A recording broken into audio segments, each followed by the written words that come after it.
नमस्कार. हा पदार्थ तुम्ही नेहमीच बनवत असाल, पण आजची पद्धत जरा वेगळी आहे आणि अधिकच चव देणारी सुद्धा आहे. तर तुम्हाला जर यात चणा डाळ घालायची नसेल, तर ती पूर्णपणे तुम्ही स्किप करू शकता आणि हा पदार्थ बनवून फ्रीजमध्ये 1-2 आठवडे सुद्धा ठेवून तुम्ही तो वापरू शकता. तर त्यासाठी 2 तास भिजवलेली मूग डाळ आणि चणा डाळ मिक्सरमध्ये घालायची. सोबतच कढीपत्ता, कोथिंबीर घालून अगदी थोडंसं पाणी घालून बारीक वाटण तयार करून घ्यायचं.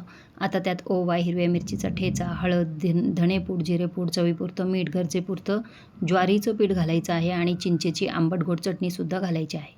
मिक्स करून घ्यायचं आणि स्वच्छ धुतलेल्या आळूच्या पानांना पाठीमागच्या भागाला ते लावून घ्यायचं आहे नेहमीप्रमाणेच आणि रोल असा गुंडाळून घ्यायचा आहे. जसं आपण नेहमीप्रमाणे करतो त्या पद्धतीने आणि कुकरमध्ये हे रोल ठेवून 3 ते 4 शिट्ट्या तुम्ही करून घ्यायच्या आहे आणि पूर्णपणे थंड झाल्यानंतर हे वड्या आपल्याला याच्या पाडायच्या आहे. एकदम गरम असताना पाडायच्या नाही.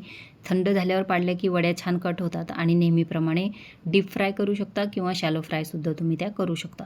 उकडून घेतलेल्या वड्या 1-2 आठवडे तुम्ही फ्रीजमध्ये तशाच एखाद्या डब्यामध्ये भरून ठेवू शकता. तर आजची मूग डाळ ज्वारीची अळूवडी तुम्हाला आवडली असेल आणि रेसिपीतून नवीन काहीतरी तुम्हाला शिकायला मिळालं असेल, तर रेसिपी इतरांनाही शेअर करा, लाईक करा, फॉलो करा आणि सबस्क्राईब देखील करायला विसरू नका. आणि रेसिपी तुम्हाला कशी वाटली हे कमेंटद्वारे नक्की कळवा. धन्यवाद.